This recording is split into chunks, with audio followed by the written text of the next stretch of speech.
Good day everyone. Today on the bench I'm going to tie you up my Enticer. This is one of our favorite steelhead and salmon flies. We've been using for a number of years.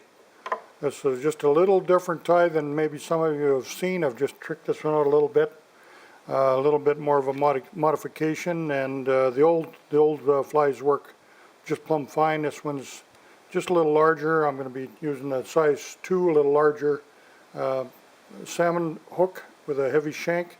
I'm going to use an extra large bead on this, and some of the other ones you've seen with a little shorter body. I'm going to use a little extra length on this one. I like the look I'm getting. The reason I've gone to a longer shank is I've added another material and kind of improves the pattern in the water quite a bit. So when this fly, when it's under tension in the water, it's basically fairly subdued. You don't see any flash really at all, and when it gets a chance to relax, it will swim and breathe really nice, and you'll see some of this flash. So it just kind of, it's on and off again, kind of flashes. It really catches the fish's attention without being really too bright. And so the materials we'll use to tie the fly, of course we showed you the hook. I'm going to use some 6/0 black thread, the tail and the collar. I'm going to be using some cross-cut rabbit strips. These are in purple and fluorescent fuchsia, fuchsia body, when they have tips are purple, dyed purple tips, and you can get that in different manufacturers do that, but we always like to use the cross-cut rabbit. You get lots of nice long hair in it. It's straight. I cut off the hide all the time. I can get more hair onto the fly without using the hide. And underneath the collar I'm going to use some large crystal hackle in fluorescent hot pink. We used to use a pink body on this fly, and I've changed it out to the UV ice stub, UV purple. Like the UV, like the purple, it's not quite so bright, but the hot pink I add just a little bit in there, just for a little glint that they'll see. So let's get a hook in the vise. It's such a simple pattern, and a lot of people don't give it too much credit or whatever. I haven't sold a lot of these flies, to be honest with you. We fish them all the time, and until you really start hooking up a lot of fish, you'll see why, and you'll start using them too. You don't need complicated patterns to catch fish. So anyway, we'll start right there. I'm going to come in about the point. I'll take my cross cut, just trim off enough for a tail. I'll leave the guard hairs in the bottom of that. Just tie that on right at the corner. It's not going anywhere. It's a beautiful color too. It's one of our, you can tie it in various colors, but this fuchsia has been a real winner. Kind of a mix between the hot pink and the purple. It's just a really good color. And a little bit of flash underneath the bottom too helps. And this UV ice stub is also another very attractive in the water. It looks really good. I can get it on a little loose, that's okay. I like that a little bit loose, and then it will bug out a little bit more.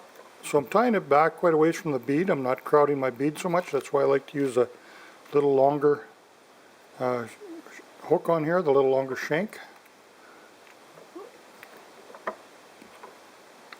And I'll just tie in this large crystal hackle, and we're just going to take a turn. So about a turn and a half. This gives us a nice little amount of underbody flash here. I always like to hide the flash inside. It breathes well, but it's there, but it's not overtaking the fly pattern at all. Then I'm going to use some red wire. This is small copper wire. Really, you can use any color you have. If you're going to cover it anyway, you won't see this. I tie it down, make sure I tie it back over itself, check that that's not coming out. throw a half hitch. Now you can use a dubbing block to get these wire brushes. You can use a dubbing loop. There's another way of doing it, but I would definitely recommend not wrapping the hide around that shank. You just will not get enough hair on there for a really nice collar that'll breathe well. And I just trim that off the hide. I get a generous, I'm getting probably almost 3 times more hair on there than you would if you wrapped the hide on that shank. And I try to level out the butts of it. I don't want it really tight as I can. I just get it started here slow. If you have trouble with that hair slipping out, you can just put a little dubbing wax on your thread and it'll just kind of hold everything in place. And I turn this as tight as I can start feeling the wire. I want to turn my fingers and then I stop. I don't want it to break.